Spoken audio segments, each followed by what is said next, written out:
today we will explore how mini PCs can make video conferencing easier and more secure without wasting precious space. We will give you 3 examples of mini PCs that fit the bill. Video conferencing is something that is needed at work in a phone. But how powerful of a PC do we need? And how do we make it so that it doesn't encroach on our living or working space? Having a computer that does this is a great idea. Computers are more secure than just a speaker and microphone hooked up to a smart TV application.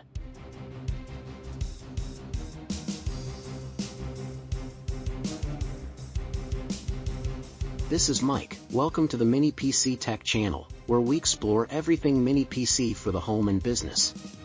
Using mini PCs is a great alternative to repurposing an existing desktop or laptop. They are lower cost, use less energy but still have the power to handle any conference call or family chat. Let's look at 3 alternatives. We will give you more information after this. If you still need more information on these mini PCs, check out the links in the description. Let's explore the operating system, processor, memory, storage, connectivity, security, audio-video, and portability. Finally, we will mention GDPR, which might matter if you have connections in Europe. The Intel NUC 13 Pro is a great tool for video conferencing or heavy-duty home use. The Mac Mini is a good alternative if you are an Apple shop or have a lot of their stuff at home like iPhones. The Geekom Mini IT11 is a lower-cost alternative from a company that isn't as well known as the other 2 but may be better for you in some cases. Before we explore each of these alternatives, let's look at the parameters you need to consider before buying one. Our blog post goes into these things even deeper. Check the description below for the link. Operating systems like Windows, Mac OS, or Linux can be configured to automatically update the operating system to install security patches whenever they are available, but balancing that with access so they can do this when not in use. Also, all communications and data on the machine are encrypted by the operating system. It requires a little setup, but it is worth it to protect the data both in transmission and at rest. One thing that makes a mini PC more secure than a video conferencing device is an operating system that can be secured. There are a lot of stories in the press about hackers taking over devices such as baby monitors. These devices rarely have security updates, and when they do, it's even rarer for the owner to know how to update them. Operating systems like Windows, Mac OS or Linux can be configured to automatically update the operating system to install security patches whenever they are available, but balancing that with access so they can do this when not in use. Computers also have built-in checks called Secure Boot, such that if they are infected, they can verify it against a known hardware or network check. This helps safeguard the computers from hackers who can trick people into putting dangerous files onto the machine. Unless you want this to become a video server as well, then you might consider either more storage or adding external drives. Okay, but what matters when choosing a mini PC? Let's explore some of the things you need to check out before buying one. First, processor performance. The processor should have adequate speed to be able to handle video traffic, as well as a decent graphics processor. The modern i5 or i7 should be adequate in this regard. It should have at least 4 cores. Multiprocessing is important in video processing, so the more cores the better. But then there's a price-performance trade-off, but you don't need to go too far with this. Second, the amount of memory and storage. You don't need a lot of memory or storage unless you are doing video editing, which this isn't about. 8 GB of memory and 256 GB of storage should be enough to run and buffer videos. Then you need to consider connectivity options. Most video conferencing will need USB or HDMI to connect to one or more monitors. Some monitors support VDI as well.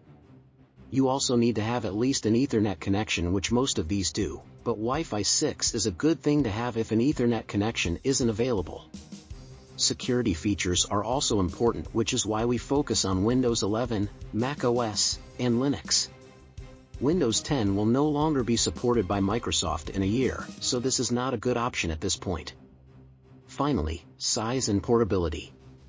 What a mini PC gives you that a desktop or a full-sized server doesn't is a reduced footprint in both physical location and energy. A lot of mini PCs can be tucked behind a monitor. Others can be put into a small space in a cabinet.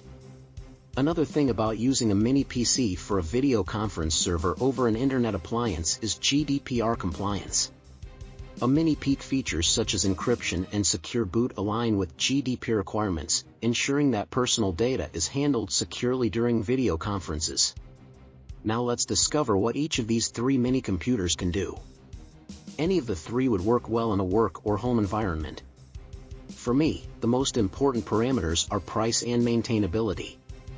Get the best computer you can afford, but keep in mind that you don't want this to become a project. It should have a similar operating system to whatever else you use. So if most of your computers are Macs, buy a Mac Mini. Linux? Buy a mini PC that is configured or configurable to run the same version of Linux. The Intel NUC 13 Pro has all the features you will need and more, but that comes at a higher price point compared to the Mac Mini or Geekom IT11. Its 8GB of RAM and 512GB of storage along with its 12th generation processor with 12 cores gives you more than enough power to handle most any video conferencing situation, and if that's not sufficient, you can expand it to 64GB of memory and 2TB of storage. And it's small enough is tiny at only at 4.5 by 4.5 by 2. You can mount it in the back of a monitor to make it less noticeable in the conference room. You can directly connect it to power, network, and any peripherals without wires running along the table. With 2 Thunderbolt 4, 3 high-speed USB 3, and 2 standard-speed USB 2 ports, peripherals will never be a problem. Plus, the NUC 13 Pro has support for Bluetooth to allow you to control it remotely without wires. Though it ships with Windows, it is compatible with many Linux distributions. The Apple Mac Mini is your only option if you want to be Apple compatible at a reasonable price point. The entry-level Mac Mini ships with 8GB of RAM and 256GB of storage. The M2 processor is said to be equivalent to the latest i7 Intel chip in some tests.